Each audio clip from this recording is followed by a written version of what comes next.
بسم الله الرحمن الرحيم.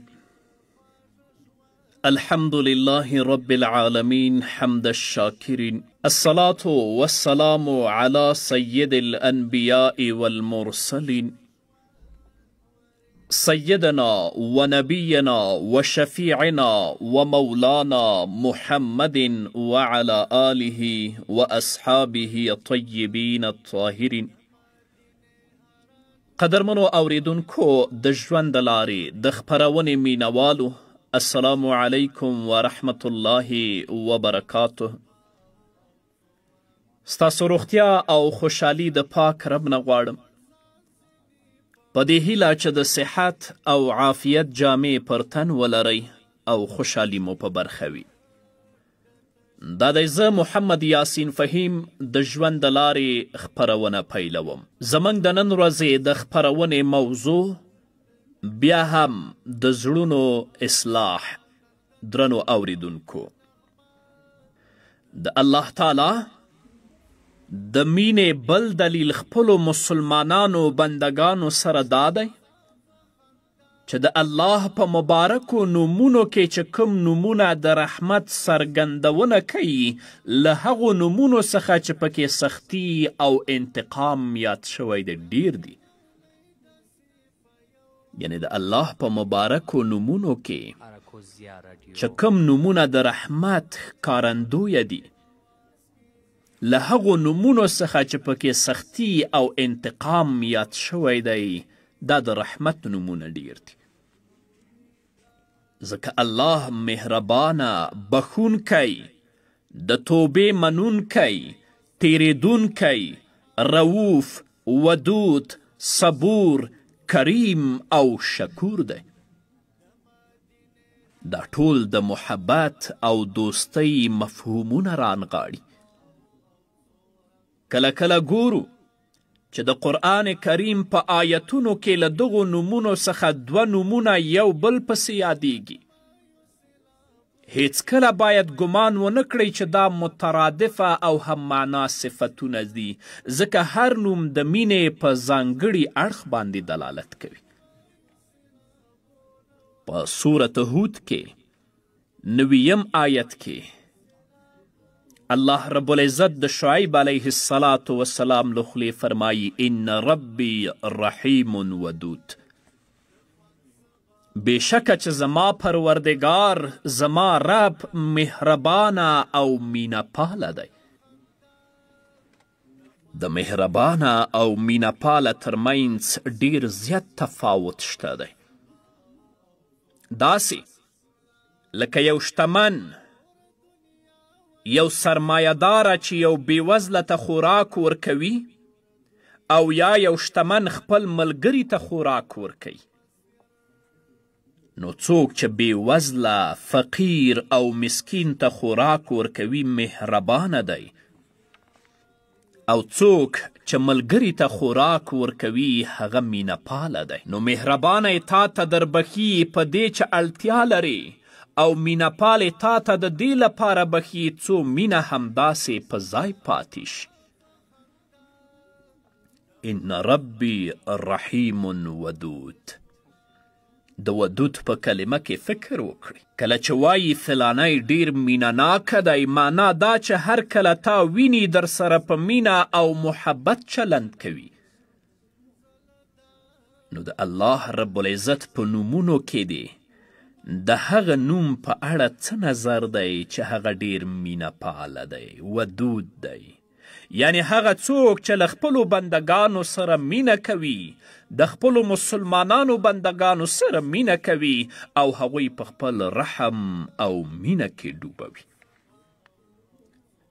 راځئ د الله رب العزت د مینې او دوستۍ ځواب د الله رب العزت په طاعت او عبادت باندې ورکړو. دا نه چې د الله رب العزت له حکمونو او د الله رب العزت له اوامرو څخه سرغړونه او سرکشي وکړو. همدارنګه له موږ سره د الله د مینې بل دلیل دا دی چې الله زموږ نه غوښتنه کوي او موږ هڅوي چې دربار ته دعا وکړو څو زموږ اړتیاوې پوره کړي، زموږ ګناهونه راته معاف کړي. په صورت غافر کې 80 آیت کې الله رب العزت فرمایي وقال ربکم ادعوني استجب لکم.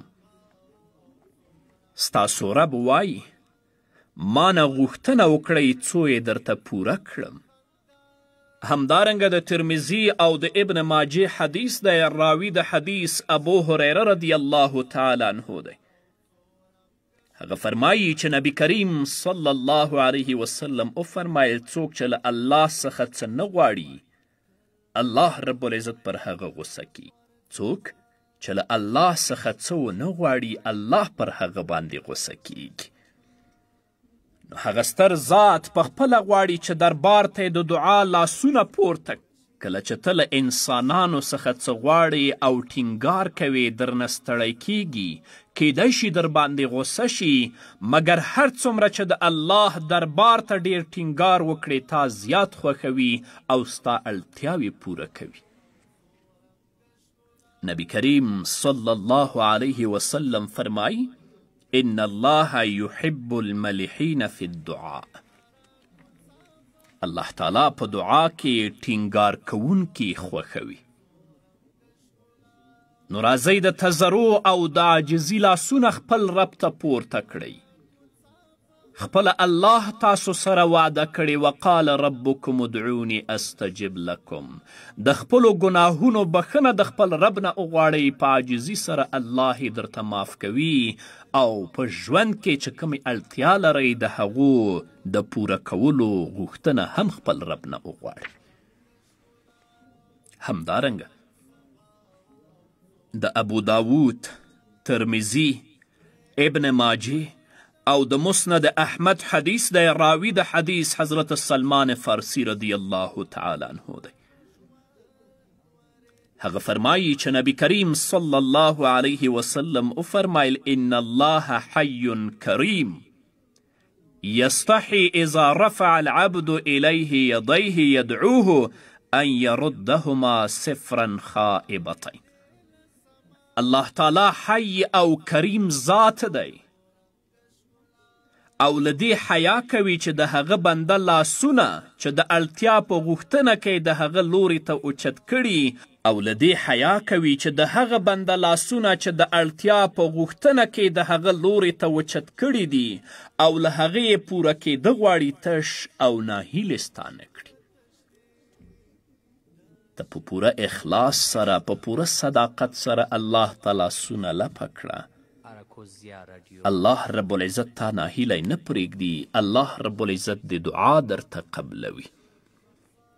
همدارنګه د الله د مینې بل دلیل خپلو مسلمانانو بندگانو سره دا دی چې هغه خپل مسلمانان بندگان په زړه آرامه او ډاډمن ګرځوي. زه تاسو ته یو آیت وړاندې کوم چې ترې دا احساسولی شئ چې الله غواړي موږ ته د زړه آرامتیا راکړي.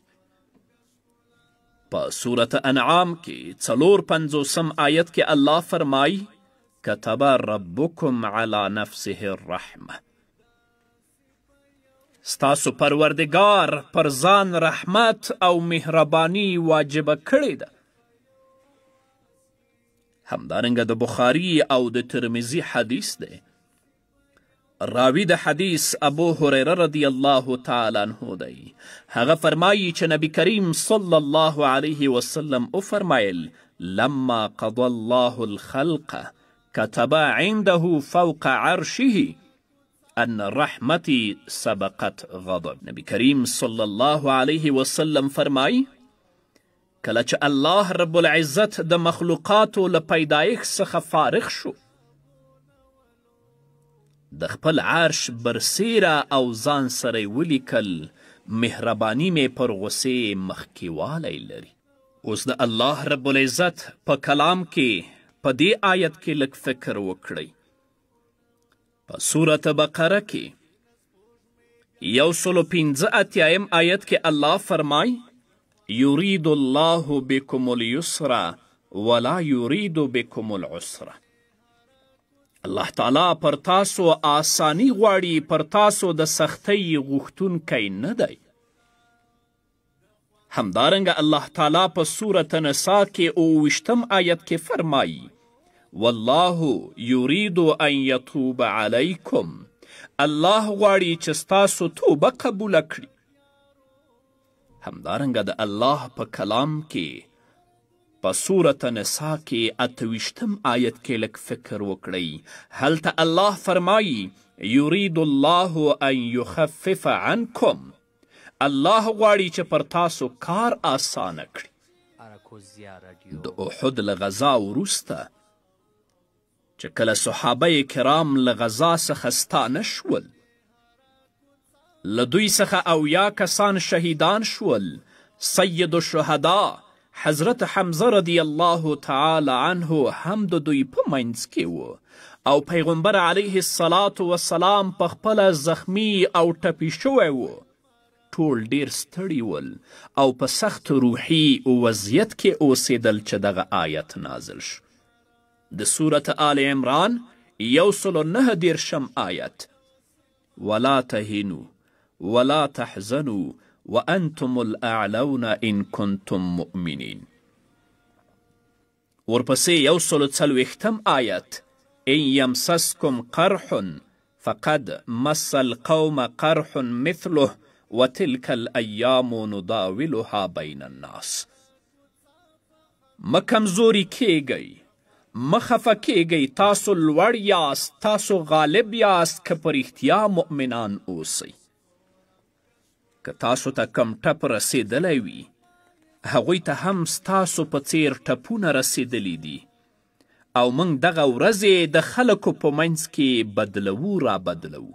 وتلک الایام نداولها بین الناس. نو د الله رب العزت د مینې او دوستۍ یو دلیل دا دی چې هغه خپل بندگان په زړه آرامه او ډاډمن ګرځوي. لکه چې د پیغمبر علیه الصلاة والسلام احادیث او د الله رب العزت د کلام نه آیتونه مو واوریدل. همدارنګه د الله رب العزت د مینې بل دلیل خپلو مسلمانانو بندگانو سره دا دی چې هغه خپل جنت تیار کړی دی. قدسی حدیث دی چې بخاری او مسلم د ابو هریره رضی الله تعالی عنه په روایت سره را نقل کړی دی. ابو هریره رضی الله تعالی عنه فرمایي چې نبی کریم صلی الله علیه وسلم او فرمایل چې الله فرمایي خپلو نیکو بندگانو ته مې داسې ځای تیار کړی چې نه سترګو لیدلی او نه یې غوږونو صفت اورېدلی نه د انسان په زړه کې ګرځېدلی. آیا اوس د الله رب العزت په مینه او محبت او دوستۍ باندې پوه شوئ؟ راځئ چې د الله د دې مینې او محبت ځواب د الله رب العزت په طاعت او عبادت سره ورکړو. د الله د حکمونو پابند شو، د الله د اوامرو پابند شو، ژوند د قرآن او سنت په رڼا کې تیر کړو، ګناهونه پرېږدو تر څو الله رب العزت موږ او تاسې د جنت وړ وګرځوي. ښایي ستاسو په ذهن کې دا پوښتنه وګرځي او دا پوښتنه وکړئ چې کله الله موږ سره دومره مینه او محبت لري نو دا ټولې سختۍ او مشکلات د څه لپاره دي؟ ځواب یې واورئ. کله کله الله رب العزت تا مبتلا کوي، په تا باندې امتحان راولي څو د ګناه له ترسره کولو څخه لاس واخلي او دا ستا په نسبت د الله رب العزت د محبت وجه ده. الله تا په خپل امتحان کې راولي، په سختیو، تکالیفو او مصیبتونو کې دې راګیروي د دې لپاره چې له ګناه څخه لاس واخلي او د ګناه نه ستا لاس اخیستل دا د الله رب العزت د محبت وجه ده. تاثر همدارنګه کله کله د یوې ګناه د بخلو په خاطر چې د هغې ګناه په خاطر اور ته اچول کیږي، الله رب العزت تا باندې امتحان کوي ستا په بلا کې ګیروي او دا ستا په اړه د الله تعالی محبت ښکاره کوي. ځینې وخت الله رب العزت په تا باندې امتحان کوي څو د نعمت شتون تا ته در په زړه کړي او د هغه په مرسته دا درک کړي چې څه درته پیښیږي نو بیرته ګرځي څو هغه زړه ته وسپاري او منندوی اوسې دا له تا سره د مینې او محبت لپاره ده. کله کله هم د دنیا د حقیقت د درک لپاره تا په مصیبت کې اخته کوي څو د جنت او د الله د دیدار په مینه کې اوسې او دا هم ستا په اړه د الله مینه او محبت. کله کله جنت ته له محاسبې او حساب پرته ستا د بوتللو لپاره تا په مصیبت کې ګیروي. الله تعالی په سورة الزمر کې 10 آیت کې فرمایي انما یوفى الصابرون اجرهم بغیر حساب. بې شکه صبر کوونکو ته د هغوی اجر او ثواب په پوره اندازه او بې له حساب څخه ورکول کیږي. او بې حسابه اجر هغه اجر دی چې الله تا جنت ته داخل کړي. د الله تا سره وعده کړي که ته په مصیبتونو باندې صبر وکړې بدلی له الله نه وغواړې الله به دې بې له حسابه جنت ته داخلوي. ته به وایې په دې کار سره تا ته ځانګړتیا درکوي ځکه الله تا خوښوي. الله غواړي جنت ته لاړ شي نو د دې لپاره تا په مصیبتونو او سختیو کې راګیر کوي چې په هغو باندې صبر وکړي او الله ته رجوع وکړي او الله رب العزت تا ته بې شمیره او بې حسابه اجرونه درکړي. تاسو د پیغمبرانو علیهم الصلاة والسلام ژوند ته وګورئ. نوح علیه الصلاة والسلام تر ریشخند او ملنډو لاندې نیول کیږي. هغومره تر وهلو او زورولو لاندې نیول کیږي چې هوش له لاسه ورکوي. مګر دغه کار ورسره د ژوند په کمه موده کې پیښیږي. د کشتۍ په مرسته ژغورل کیږي او دښمنان یې له منځه ځي. ابراهیم خلیل الله علیه الصلاة والسلام په اور کې اچول کیږي مګر لږ وروسته له هغه څخه درناوی کیږي او په عالمیانو کې درنښت او احترام زیاتیږي او ټول خلک ابراهیم علیه الصلاة والسلام سره مینه کوي. ابو الانبیا دی. دا امتحان چې الله په نوح علیه الصلاة والسلام راوستی و یا یې په ابراهیم علیه الصلاة والسلام راوستی و د دې لپاره چې الله د دواړو درجې اوچتې کړي. اسماعیل علیه الصلاة والسلام چې په خپله اراده او د الله د اطاعت په خاطر د قربانۍ لپاره ځان وړاندې کوي د غاړه ایښودلو او صبر په خاطر د الله له لورې ورته بدله نازله کیږي. د جبرائیل امین په لاس الله د جنت نه ورته په سر رالیږي. د اسماعیل علیه الصلاة والسلام په ځای ابراهیم علیه الصلاة والسلام هغه ذبحه کوي. یعقوب علیه الصلاة والسلام د یوسف علیه الصلاة والسلام د لرېوالي له ډېر غمه د سترګو نظر له لاسه ورکوي. سترګې کار پرېږدي مګر دا د لنډ وخت لپاره ده. یوسف علیه الصلاة والسلام ورته بیرته راګرځي. الله تعالی یعقوب علیه الصلاة والسلام ته خپل نظر او د سترګو لید بیا ورکوي. موسی علیه الصلاة والسلام 10 کاله پسونه پیایي. د شعیب علیه الصلاة والسلام شپون او چوپان دی مګر الله رب العزت وروسته له هغه د هغه منزلت او مقام لوړوي او هغه کلیم الله ګرځوي. الله ورسره خبرې کوي. همدارنګه عیسی علیه الصلاة والسلام چې پاک لمنه مورې د حاملتوب په حال کې تورنه کیږي وروسته له لږې مودې خپله او مورې د الله په وړاندې د ډېر درناوي وړ انسانان ګڼل کیږي. عیسی علیه السلام د الله پیغمبر او د مور په هکله الله فرمایي یا مریم ان الله اصطفاك وطهرك على نساء العالمین. زمنگ پیغمبر سرور کائنات فخر موجودات محمد رسول الله صلی الله علیه وسلم چې په مکه کې د مکې مشرکینو او جاهلانو د یتیم په نامه رابله او خلکو د یتیمولۍ له خاطر ترې څنګ کوه او هیڅ شیدې ورکوونکې ښځې نه وې چې هغې ته شیدې ورکړې وای